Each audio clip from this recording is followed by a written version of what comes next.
So I was looking through your Kickstarter Yep. a few days ago. Mhm. And most of your stuff funded. Most of your comic books funded. Mhm. I just saw a small few, very small few Mhm. that didn't fund. Yep. And I'm really interested. If you got all these wins right here, Mhm. what do you think happened with the books that didn't fund? Well,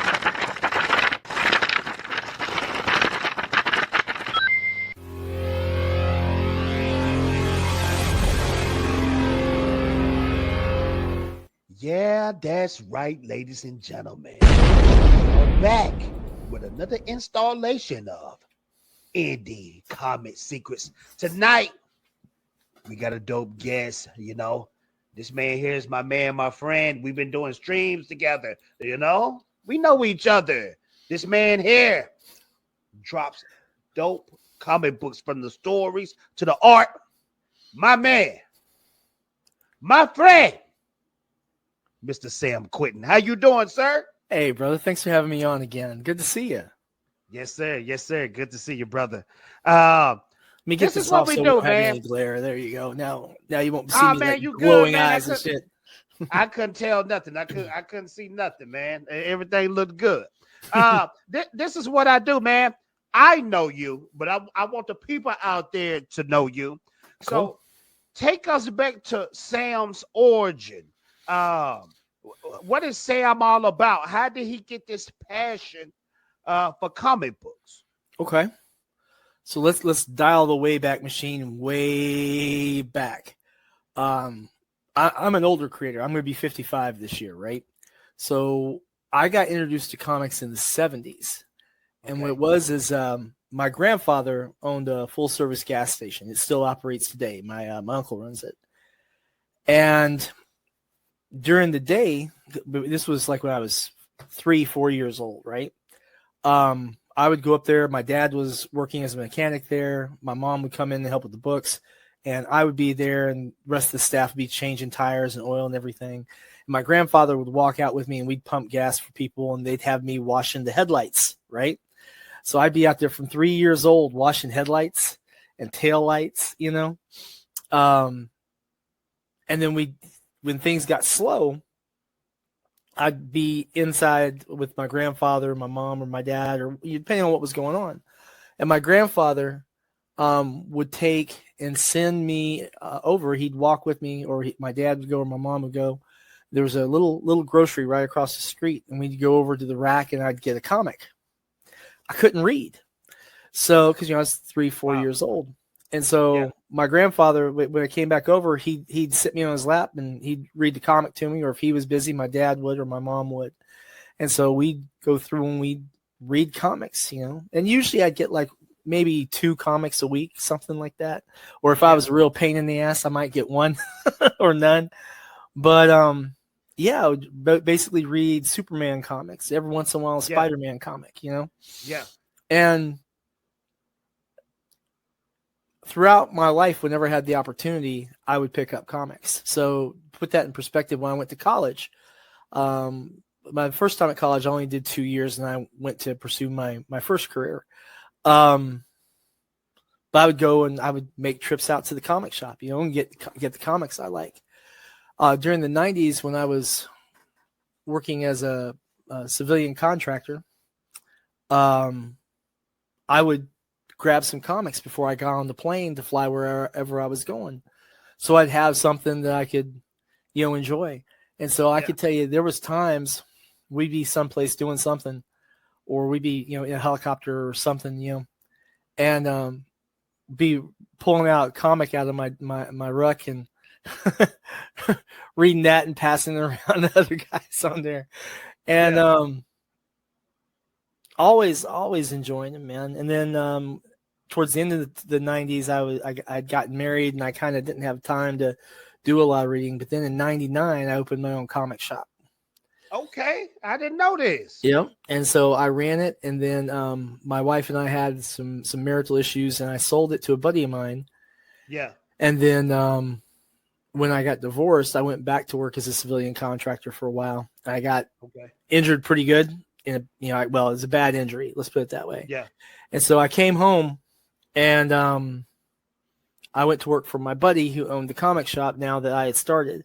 And I ran that while I was recovering. And then even after I fully recovered, I decided, you know, I'm tired of getting shot. So I went back to running the comic shop and started going back to college and studied paralegal science and political science and two other subjects. And that's how I have the day job I have today, working for the courts. But I never lost comics, man. And it seemed like they kept pulling you back in, man. Yeah. And so like even that sounds like my story. Your story sounds just like mine, because it's like we was born into this. Yep. I got baby pictures where it's comic books in my baby room. Yep. You know, I can remember my dad buying me my first comic that I remember, and it was at a gas station on a spinner rack. Yep. You know, so it's kind of like we was born into this. You know. Yep. Yeah, I tell you, when I got married the second time, my wife had 2 daughters from previous marriage, and then we had my daughter. He came along, little Willow, right? But yeah, the first couple of years it was just the 4 of us before Willow came along. I would pick up, you know, like My Little Pony or Pokemon manga or stuff like that, and we'd sit and we would read Dr. Seuss books and, you know, My Little Pony comics and, you know, Mickey Mouse comics, Scooby-Doo comics, stuff like that.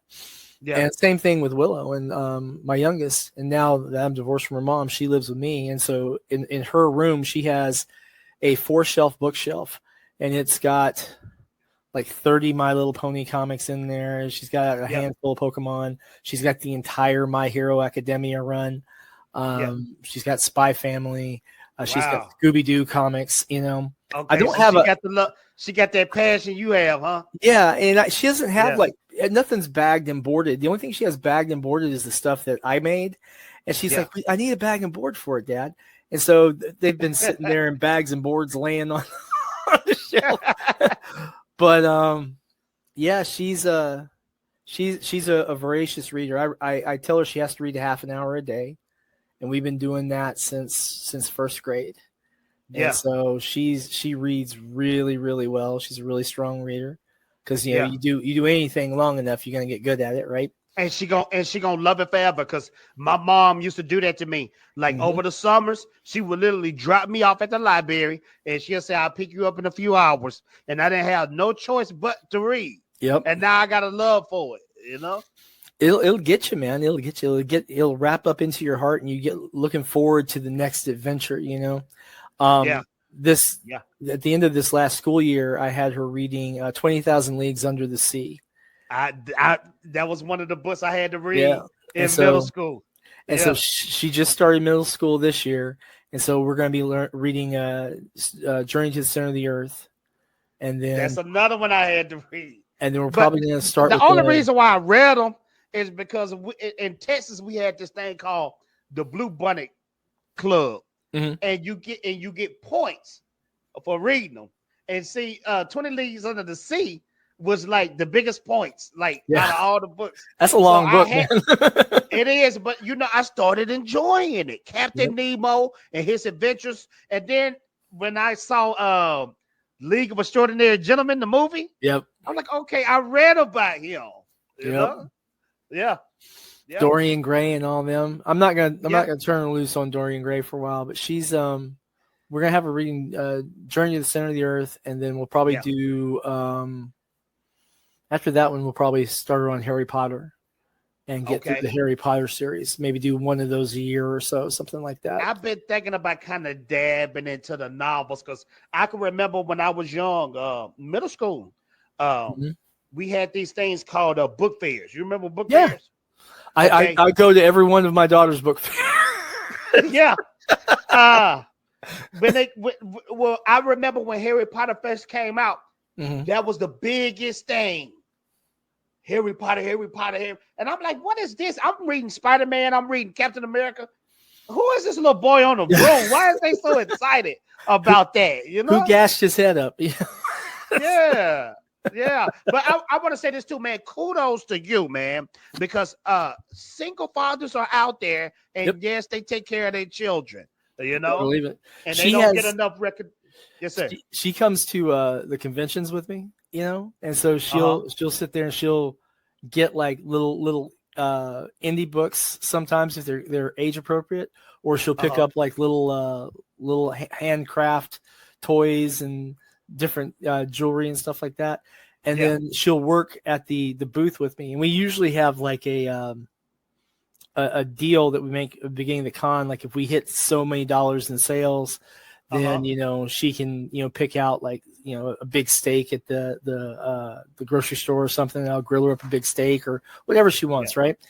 But the last 5 or 6 cons we've done, what happened is we were at one and people kept giving her tips, right? So Yeah. she'd sell like a couple of books for $10 or something, right? And someone would give Uh huh. her $12 and tell her to keep it, or she'd Yeah. sell like 3 buttons for $6 and they give her $10, tell her to keep it. And Yeah. so she we were at the Antarctic Press 40th anniversary event. They gave us a Yeah. table and everything, so all we had to do was Yeah. drive from Kentucky all the way to Texas. All I wish thousands I of would have miles. known, man. I be telling Ben to keep me updated because I'm in Texas, and Yeah, yeah, it was in it's San in like Antonio. How far would it be for you? it wouldn't be that far. San Antonio is like 4 hours from me, man. It Oh, wouldn't take man. long, So I tell Ben, keep me updated. I want to go there. But one of the things that sticks with me from that, well, there's a lot of things that stick with me. One of the big ones with Yeah. regard to Willow is Joe Ming Dunn came to the table, and I Okay. introduced her, and there was another customer I was working with. So Willow's waiting on Joe Ming, right? Which is Ben's brother, right? Right. He runs The Antarctic fin- Press. the financial side of Antarctic Press. The financial, the legal, the Yeah. logistics. He's the man who keeps Ben working. Yeah, because Ben said it out of his own mouth. If it wasn't for Joe, it wouldn't be no Antarctic Press right Yep. now. Yeah. Joe's a savvy man. You got to give it to him. Yeah. So Willow's sitting there talking with Joe, and she kind of understood that Joe ran Antarctic Press and that the event was for Antarctic Press and everything. She understood that, but Joe was shopping, and he asked her if she could take a card or it was cash, and she looked up at Joe Ming, and I heard her say, "We take card and cash, and I take tips." and Joe paid her cash and tipped her. Yeah. Hey, man, it sounds like you raising the future female Stan Lee. I'm gonna tell you what something, I mean? man. She has outsold me 3 of the last 4 cons that we've done. Yeah, I It's like crazy. that though, man. I like that because you teach her how to have the love for comics Yep. and books. You teach her how to be a businesswoman. Yep. Those two alone, she's going to be a powerful woman when she grows up. She is something. I love She's still that. on wheels. She really is. She's Yeah, something. I love that. We're gonna get back to Antarctic Press Cool. in a minute. But this is how I get people to know you. This is how we get to know each other. I ask this question right here. Who is your favorite comic book writer? Who is your favorite comic book artist? And who is your favorite comic book character? Okay. So I'm going to exclude my own titles, right? And I'm going to exclude the people I work with because that would be cheating. So for my favorite comic book writer,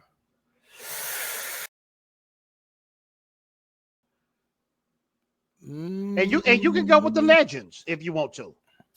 You can go with the legends. I'm gonna stick to someone in the here and now and right now because I've got like a list of 5 favorites for right now today, right? Okay. And right now today, I'd say if I had to choose one person today, it would be Mike Shea, who does Cthulhu High School, Cthulhu University, right? Miskatonic High, rather, is his title name. Sorry. Miskatonic High. Now, it goes back and forth between him, Max DeVille with Human Hunters, and with Madeline Oh, you Holly got Max on Rossing. that level? Because I know Max. Max. I'm telling you, man. Max and Johnny Reed, when they collaborate on Human Hunters, they are as good as anyone at Marvel in the last 10 years. Wow. Okay, For Max. real. Max, Sam sold you. I'm But to pick up some of your books too. as good as he is, Mike is just as good in sometimes and a little bit better, I think, in some ways.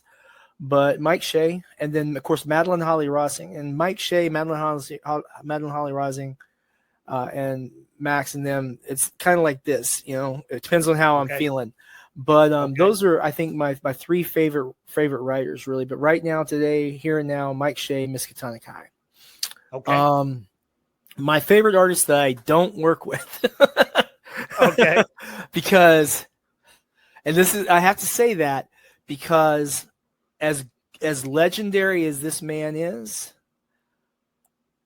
the stuff I'm seeing coming from a couple of the artists I work with, I have to say they just grab me by the heart. But I think the best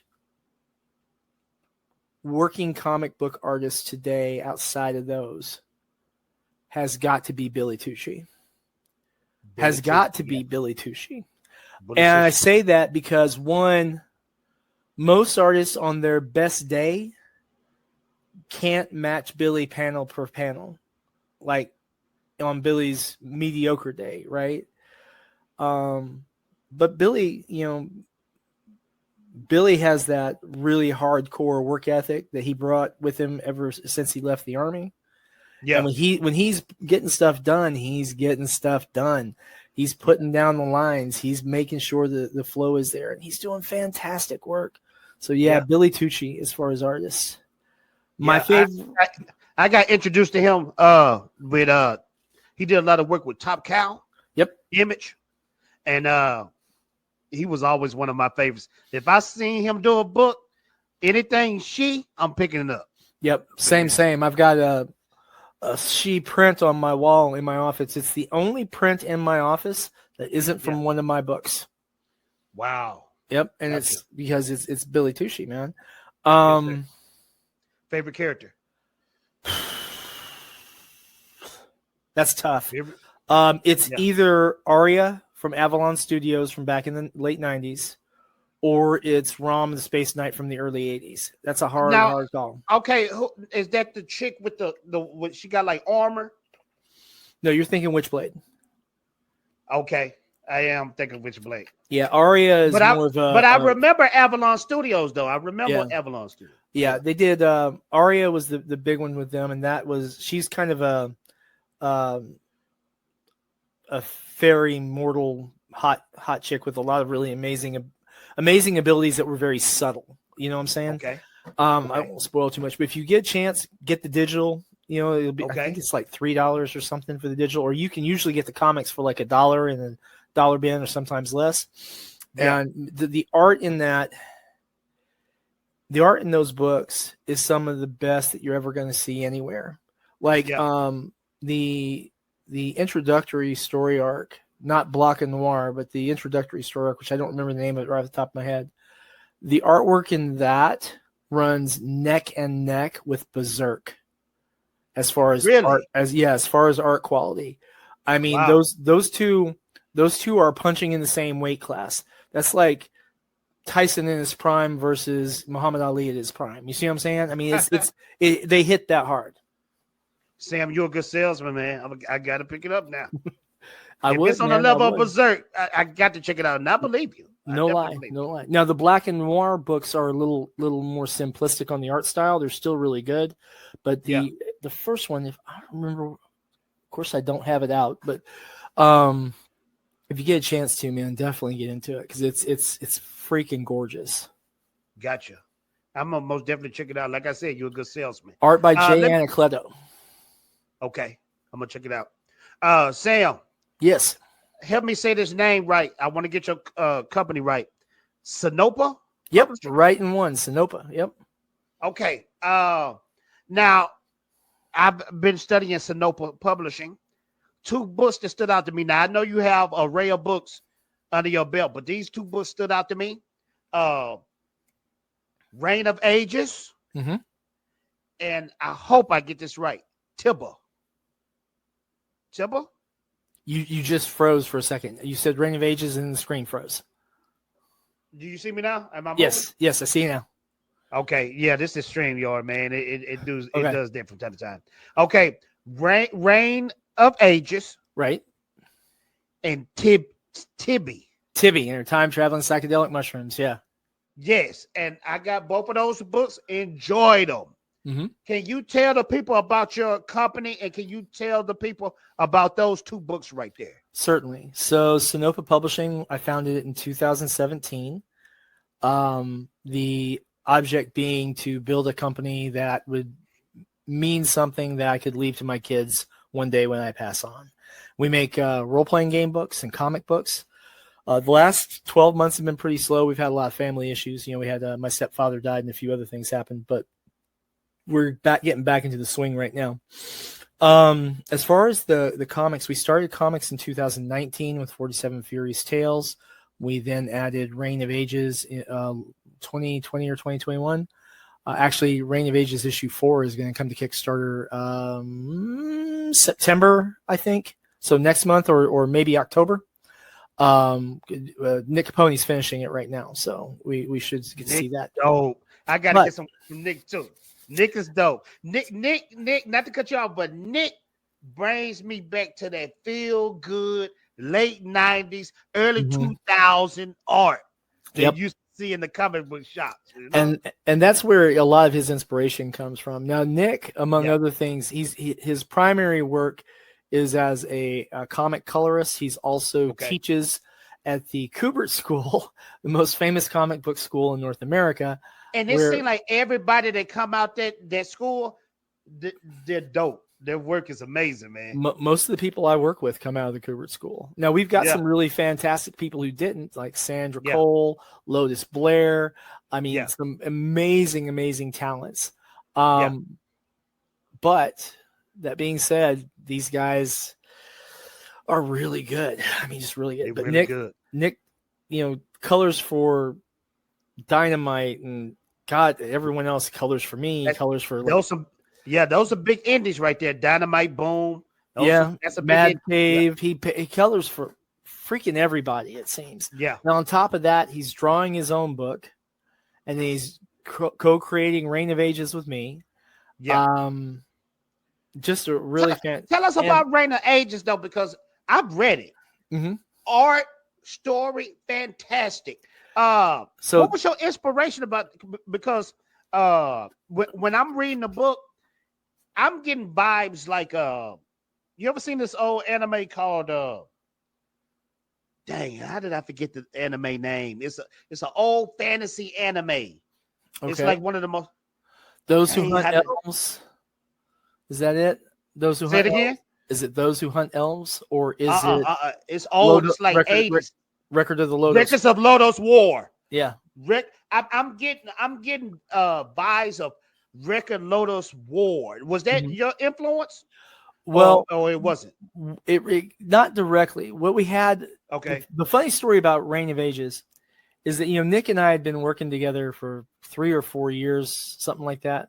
When he decided to call me at 2:30 in the freaking morning, because he knew I would be up. I was actually writing a D&D book at the time.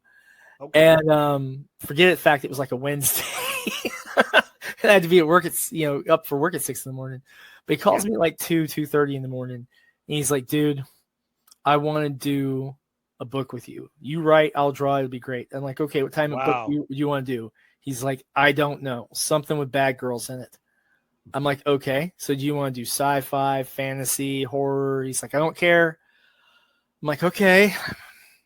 Now, honestly, that's not a lot to go on. Now, I was working on a D&D book, right? And we have a series of D&D adventures. We got 3 of them out. 4th one's coming probably next year. Yeah. And I said, well, I've got a setting that we can use, and we can plop a thing down into the D&D adventures, so it'll help cross promote the adventure books. We'll put in like little Easter eggs from the setting because the setting's unique so that people can learn stuff in the comics that they can take to the adventures.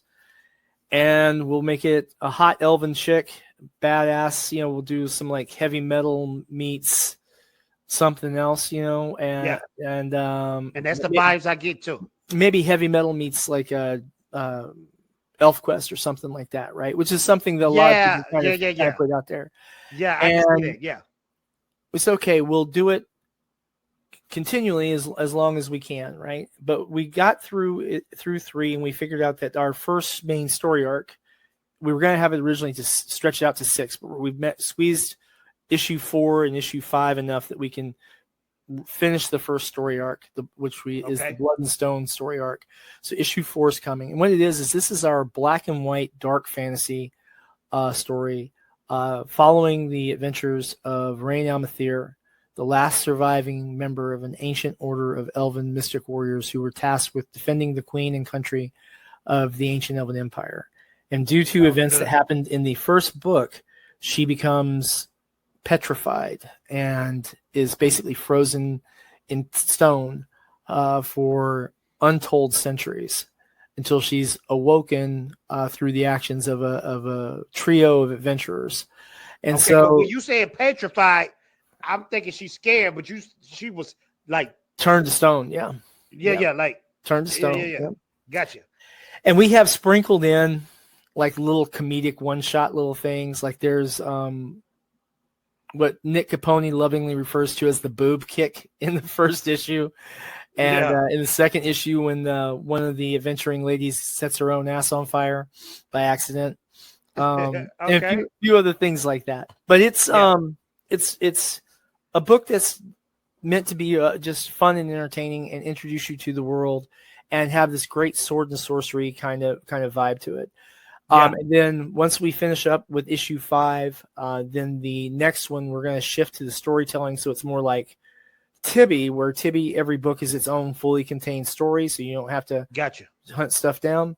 And we'll do the Death Comes to Glenfollow book as one book, and that's probably going to be about 48 to 52, 56 pages, something like that, when we're done with that.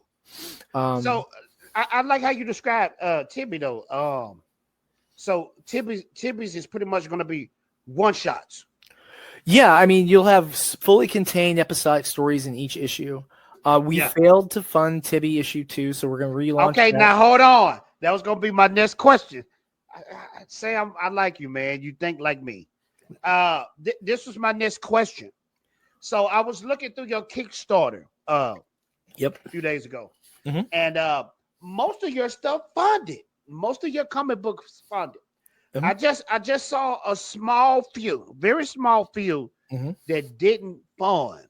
Yep. And I'm really interested. If you got all these wins right here, what do you think happened with the books that didn't fund? Well, so the first one that the first comic that didn't fund was 47 Furious Tales issue 1. It did not fund on the first one. Okay. And that was a combination of our goal was too high, but because the goal had to be that high, right?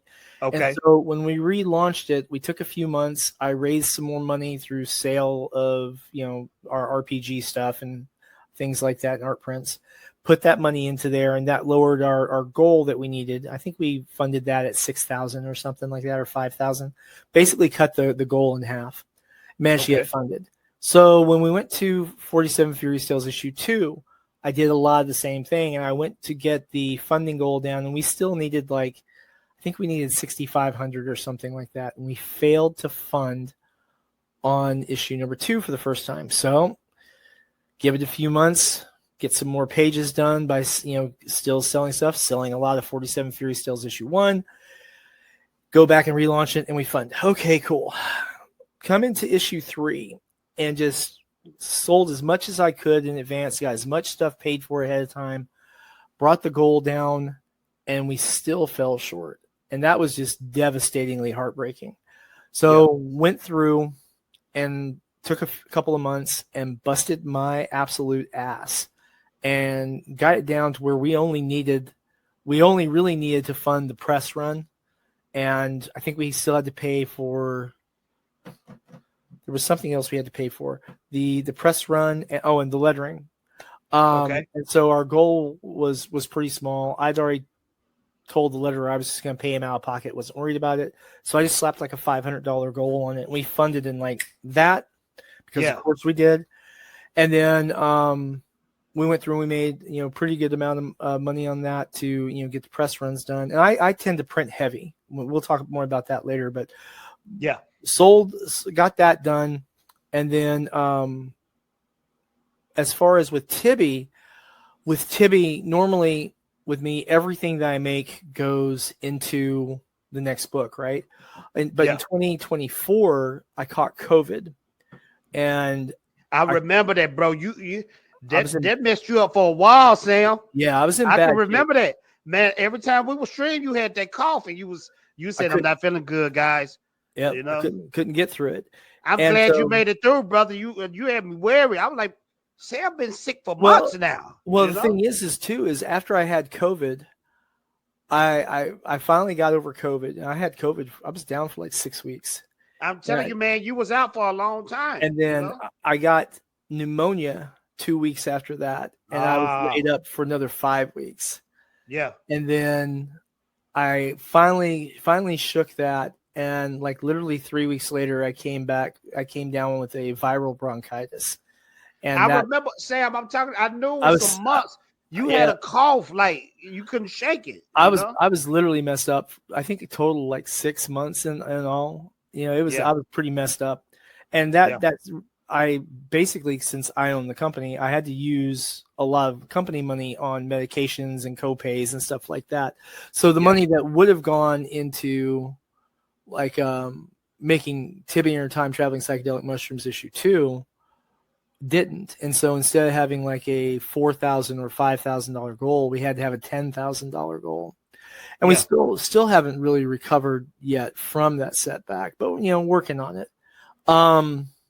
Sell as much stuff. But Sam, what I like about you, man, just listening to you, you didn't give up, because when I look at this crowdfunding game, it's when guys don't hit that funding. Oh man, I quit. I can't do it no more. I give up. But listening to you was very strategic with keeping going. You cut costs. You say, okay, what can I do here? What can I do here? I like that. Yep, we just work to put more money into it, right?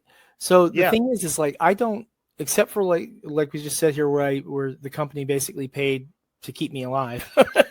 I paid for my medication co-pays and all of that. Thank God. Otherwise, I'd be drowning in medical debt, and or just dead, one or the other. But the thing is that the company has a purpose for me. I'm trying to leave something for the kids. Something that the children will have, and whether they when you get older, you start thinking like that, like. When you're younger, you be like, okay, what can I get for me? And then as you get older, you realize things are meaningless. You know what I'm saying? Like not so much as meaningless, but it's like I need to do stuff for them instead of for me. Yeah, I mean, when I was in my 20s and my 30s, money was never really important to me. And so I didn't let it bother me. I didn't mind the fact that I was living in an apartment and didn't own a house. I didn't mind if there were times when like someone hit my car and I couldn't replace it, right? And I just have to walk for 2 years. It just didn't get to me. Yeah. But that's a good mindset to have too. In 2017, I was rocking Willow to sleep one night because she had woken up in the middle of the night. She'd been a little sick. She had a little cough or something, a little croup. And I was sitting there and she had her all wrapped up in the blanket. She's fast asleep. And every time I try to put her down, she wakes up. She just wasn't feeling well. And so I'm sitting there and I'm rocking. I'm looking at, both me and my then wife, Willow's mom, were both working at the time. And it's like, man, I got to do something different because I need to make something that will be something for these kids. And I didn't want to go back to being a civilian contractor because I didn't want to be away from the family all the time. I didn't want to get killed either. That's always a danger. But I wanted to do something that I would have the passion to do the work, and that played to what I consider some of my strengths. Yeah. And I'd never made comics before. I always wanted to make comics. Actually, that's why I opened a comic book shop, is I wanted to learn the comic book industry enough so that I could write comics. Wow. Okay. But the RPG stuff is a little easier to get into as a writer. You still have a lot of expenses for art, but you can do a adventure module. A lot of adventure modules are like 25, 30 pages. If you look at the page count on the tarot adventure books, they're like 60 to 72 pages. Wow. So, sorry guys, there's a lot in there. But I overdo it sometimes. It's okay though, man, because you're a great writer. I'm telling you, man, I enjoyed the Reign of Ages books you gave me, man. It's I just breezed through that because the story was so good, you know. And I think there's a lot to be said for stories that read like that, things that are just easy to digest. You know what I mean? Yeah. So that's like Tibby. Tibby, when you look at Tibby, you're like, oh man, this book's got some heft to it. And then you read through it in like 2.5 minutes and you realize it's one big ass chase scene, right? In the first one. Yeah. And people are like, dude, that book went by so fast. And then you do a page count. They're like, this is all book. Like, I forget the page count. It's either 24 or 28 narrative pages, right? Something like that. Well, let's speak on Tibby real fast. Not to cut you off, but let's talk about Tibby. So I noticed recently Tibby was published by Antarctic Press. Yep. Now, ladies and gentlemen, if y'all don't know anything about Antarctic Press, it's owned by Ben Dunn and Joe Dunn. Mm-hmm. And Antarctic Press was one of the first, if not the first, to introduce manga and the manga style to the West. It's a Western company. Mm-hmm. So, Sam, what I'm asking is, you got published by a pretty well-known indie comic book company. Right. How did that go for you? We did about 1,500 copies sold through mainstream distribution there. Okay. So that's 1,500 copies that we wouldn't have sold. I made a little bit of money, which is nice, Yeah. Not a lot of money, not 2 weeks worth of paycheck or anything, but I made a little bit of money on it. But the other thing too is that still blows my mind is that we got the books out that were ordered, right? And Antarctic Press sold out of the entire amount that they printed on top of that. So the regular print run and then the overage that they print, they had to be used to go out too. But now the thing is that finally came in and made it on the shelves in November of last year, right? And it should have been out in September, but there was some delays in the printing. I have heard from right after it came out, I heard from several shops that I shipped to directly who needed books because they had sold out of the Antarctic Press edition, and they were saying, well, Diamond was telling people just put in a reorder. So we don't know how many people wanted to reorder Tibby, but I got a call from a guy that I normally ship to. They have 11 different stores, and they were asking if I could get the Antarctic Press copies in. And I said, I didn't even get any comp copies because the entire press run sold out. And then that was my next question. Did you get any comp copies? Only because literally every single one in the press run sold out. So awesome. There's no one has any that they didn't get. Now I went looking on eBay, right? Because one of the ones I wanted to get was the foil cover, because Antarctic Press did two versions. They did a cover of the line art of the original cover for the crowdfunding. So none of the color, just the line art, right? Yeah. And they did that as a foil. And then they did the other cover because I told them, we don't, for Sinopa Publishing, we don't reprint covers for books that were used for crowdfunding, right? So when we first crowdfund a book, What is that? So cover, is that like a limited edition rarity type thing? yeah, I mean, we're only going to print it one time, and then Gotcha. anytime we go back to reprint, then we'll use other cover, right?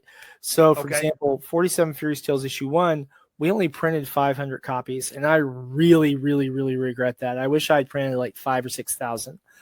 But when